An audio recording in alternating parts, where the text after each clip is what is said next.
ملکی اداروں کا نقصان کیا ہے یا معیشت کا نقصان کیا ہے، کوئی قانون توڑا ہے، وہ قانون کا سامنا کرے. نہیں آف کورس، اس سے تو خیر اس میں تو کوئی دو رائے نہیں. اچھا انتقام، سیاسی انتقام کس نے کس سے لیا، کب لیا، اس کی طرف میں آتی ہوں. ابھی آپ نے دو باتیں، ایک تو یہ کہ جب آپ یہ کہتے ہیں کہ سب کو ساتھ بیٹھنا چاہیے، کسی لاہے عمل پر غور کرنا چاہیے، اور ابھی آپ نے اپنی گفتگو میں کہا کہ جو لیڈران ہیں پارٹیز کی، اگر ایسا لگے گا کہ ان کو الیکشن نہیں لڑنے دیا جا رہا یا کارنر کیا جا رہا ہے تو اس سے اچھا میسج نہیں جائے گا. اس طرح کی باتیں جو آپ کر رہے ہیں اس کو لے کر اب ایک آواز یہ اٹھنے لگ گئی ہے کہ آپ لوگ کسی ڈیل کی تلاش میں ہیں. آپ ہی کی اپنی جماعت کے سابق وفاقی وزیر بھی رہے ہیں، آپ کے ساتھ تھے فیصل واؤڈا صاحب، انہوں نے کہا جی کہ مجھے ایک سینئر پی ٹی آئی رہنما نے رابطہ کیا اور مجھ سے کہا ہے کہ میری ڈیل کروا دیں، ہماری ڈیل کروا دیں. سینئر رہنما رہ کتنے گئے ہیں بہرحال جس نے کیا پتا، اسی لیے میں سوال پوچھ رہی ہوں. ویسے ایک تو میرے ساتھ موجود ہے کہ آپ کو کچھ نہ کچھ پتا ہوگا.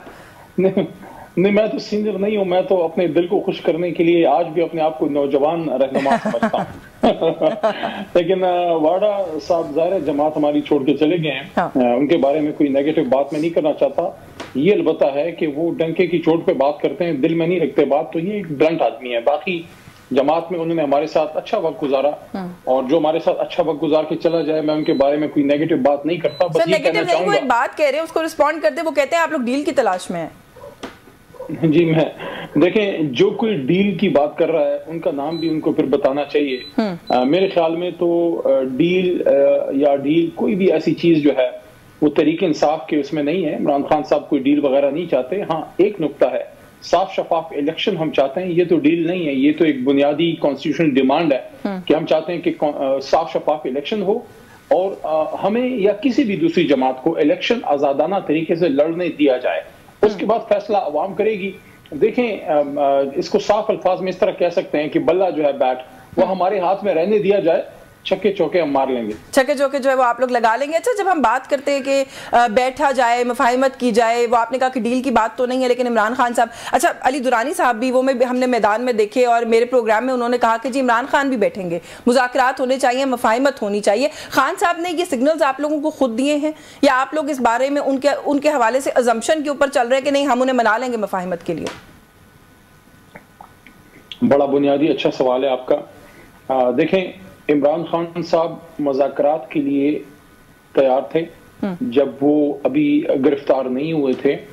انہوں نے یہ عرض برملا کیا تھا کہ میں سب سے سیاسی اور غیر سیاسی سب سے پاکستان کی خاطر ایک آزاد شفاف الیکشن کرانے کے لیے بات کے لیے تیار ہوں. تو بات وہیں رک جاتی ہے اور ختم ہو جاتی ہے کہ مقصد کیا ہے گفتگو کا؟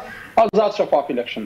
اب ہم اوروں کی طرح تو نہیں ہے نا کہ ہمارے کوئی کرپشن کے کیسز تھے، نیب میں ہمیں ریلیف چاہیے یا ہمیں کسی اور، ہمیں کوئی ریلیف نہیں چاہیے. توشہ خانہ میں بھی نہیں چاہیے سر. ڈیمانڈ دیکھیں ہم صرف کانسٹیٹیوشنل ڈیمانڈ کرتے ہیں کہ آزاد شفاف الیکشن ہو، اور باقی جتنے بھی کیسز ہیں آپ کو بھی پتہ ہے، مجھے بھی پتہ ہے، پوری قوم کو پتہ ہے کہ اس میں اکثریت جو ہیں وہ سیاسی کیسز کے ہیں، اور وہ انشاءاللہ عدالتوں میں وہ رہ نہیں پائیں گے، وہ ختم ہو جائیں گے انشاءاللہ. آپ نے پوچھا کہ ہم لوگ کیوں یہ بات کر رہے ہیں. دیکھیں کچھ تو بڑے فیصلے ہیں، جیسے کسی جماعت سے الحاق کرنا ہے، کسی جماعت سے انتخابی الائنس کرنا ہے، یا کسی لیڈر کے ساتھ بیٹھ کے اس کے ساتھ سیٹ ایڈجسٹمنٹ کرنی ہے. یہ باتیں ساری خان صاحب کے کرنے کی ہیں، یا خان صاحب اس پہ جب تک کلیئر ڈائریکشن نہیں دیں گے ہم اس طرف نہیں جائیں گے. ہم تو صرف یہ چاہتے ہیں، دیکھیں کور کمیٹی اور اس کی جو پولیٹیکل کمیٹی ہے، ذیلی کمیٹی ہے جس کا میں ممبر ہوں، اس کا کام کیا ہے؟ اس کا کام یہ ہے کہ اس وقت ملک میں ایک سیاسی فضا بنانے میں مدد دی جائے کہ تحریک انصاف کو موقع ملے کہ وہ الیکشن کی طرف جو ہے وہ جا سکے. اور اس کے ساتھ ساتھ اگر ہم یہ ڈیمانڈ کرتے ہیں کہ ہمارے لیڈر کے ساتھ زیادتی ہو رہی ہے اور وہ زیادتی بند کی جائے تو یہ کوئی غلط بات تو نہیں ہے. دیکھیں ایک طرف عمران خان صاحب کے کیسز جو ہیں وہ لگے ہوئے ہیں، اس میں نہ بیل دی جا رہی ہے، نہ اس کو پراپر سنا جا رہا ہے، اور وہ ایک تاریخ پہ تاریخ ہے، چھوٹے سے کام کے لیے مہینہ لگ جاتا ہے.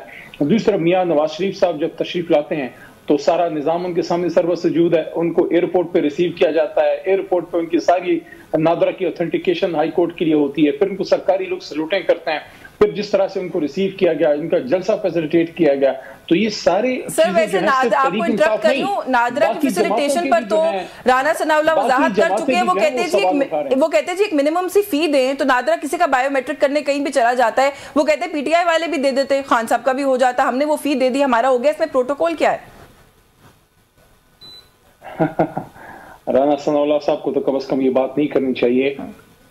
میں جب حکومت میں بھی نہیں آئے تھے، اپوزیشن کے زمانے میں جب ہماری پہلی اپوزیشن تھی، میں نے یہ بات کی تھی، اور یہ بات میں نے جب میں گرفتار نہیں ہوا تھا، پہلی اپوزیشن 2013 سے 18، پھر اپنی حکومت میں جب میں وزیر تھا، اور جب میرے اپنے ہاتھوں میں ہتھکڑی تھی تب بھی میں نے یہ بات کی. یہ ایک بات میں نے 3 موقعوں پہ کی ہے، 3 ایراز میں کی ہے. جب مجھ پہ کوئی قدغن نہیں تھی، میں اپوزیشن کا ایک نیا نوجوان MNA تھا، یا جب میں حکومت میں وزیر تھا. حکومت میں طاقت آپ کے پاس ہوتی ہے، طاقت تو اللہ کی ہے، لیکن حکومتی ریاستی طاقت آپ کے پاس ہوتی ہے. اور جب میرے اپنے ہاتھوں میں ہتھکڑی تھی، مردان بار میں یہ بات کی تھی. بات کیا تھی؟ بات یہ تھی کہ کسی بھی سیاسی لیڈر جو ہے وزیر اعظم کو صرف سیاسی انتقام کی خاطر ہتھکڑیاں نہیں لگنی چاہیے. تو جب 1999 میں رانا صاحب کو کہہ رہا ہوں، رانا ثناء اللہ صاحب کو کہہ رہا ہوں کہ 1999 میں جب آپ کے لیڈر کو ہتھکڑی ڈلی تھی مشرف صاحب کی جانب سے، میں نے اس کی مخالفت کی تھی کہ نہیں، سیاسی قیدی ہے لیکن تذلیل نہ کریں.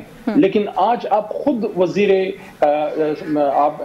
داخلہ تھے، اور آپ کے دور میں ایک سابق وزیر اعظم کو ہائی کورٹ سے کالر سے پکڑ کے لے کے گئے. یہ عمران خان نہیں تھے، یہ پاکستان کے سابق وزیر اعظم تھے. دنیا اس کو اس نظر سے نہیں دیکھتی کہ عمران خان کے ساتھ ہی ہوا، دنیا اس کو اس نظر سے دیکھتی ہے کہ ایک سابق وزیر اعظم کے ساتھ ہوا. سر، دنیا اس طرح بھی دیکھتی ہے کہ عمران خان صاحب کے دور حکومت میں، جس میں آپ بھی وفاقی وزیر تھے، شہباز شریف جو کہ وزیر اعلیٰ رہے پنجاب کے، سینئر سیاستدان ہیں، انہیں بھی ایسے دھکے مار کے گاڑیوں میں ڈالا گیا. وہ تو ان کا موقف تو یہ ہے، میں ٹوٹلی اس بات کی ایڈوکیٹ ہوں کہ 2 wrongs don't make a right. جو پہلے غلط ہوا ہے اسے رکنا چاہیے. لیکن جب آپ لوگ یہ بات کرتے ہیں تو اس کا کاؤنٹر یہ آتا ہے کہ اس وقت آپ لوگوں کے یہ خیالات کہاں تھے جب یہی سارا کچھ ان کے ساتھ ہو رہا تھا؟ دیکھیں، آپ ماضی سے سیکھتے ہیں. میں نے تو آپ کو وہ بات کی ہے جو میں آج نہیں کر رہا کہ آج جب مجھے ہتھکڑی لگی ہے تو میں یہ بات کر رہا ہوں. میں تو اس زمانے کی بات کر رہا ہوں جب ہم ہتھکڑیوں سے اتنا دور تھے جتنا آج کل میاں نواز شریف صاحب جو ہیں وہ ووٹ کو عزت دو کہ اپنی پالیسی سے دور ہیں. یعنی کہ اتنا ہمارا فاصلہ تھا ہتھکڑی سے، ہم کافی فاصلے پہ تھے. ہم نے تو اچھے دنوں میں بھی یہ بات میں نے کی ہے، اور ہم نے کبھی بھی کسی کے ذاتی انتقام کی میں نے سپورٹ نہیں کی. نہ خان صاحب نے کوئی یہ کہا ہے کہ ذاتی انتقام لیں. اب یہ بات کہ ہمارے دور میں غلطیاں ہوئی ہیں یا نہیں ہوئی، میں برملا کہوں گا کہ ہوئی ہیں، لیکن کیا ان کے دور میں نہیں ہوئی؟ ہماری تو 3.5 سال کی حکومت تھی، ان کی تو 4 وزارت عظمیٰ گزر چکی ہے.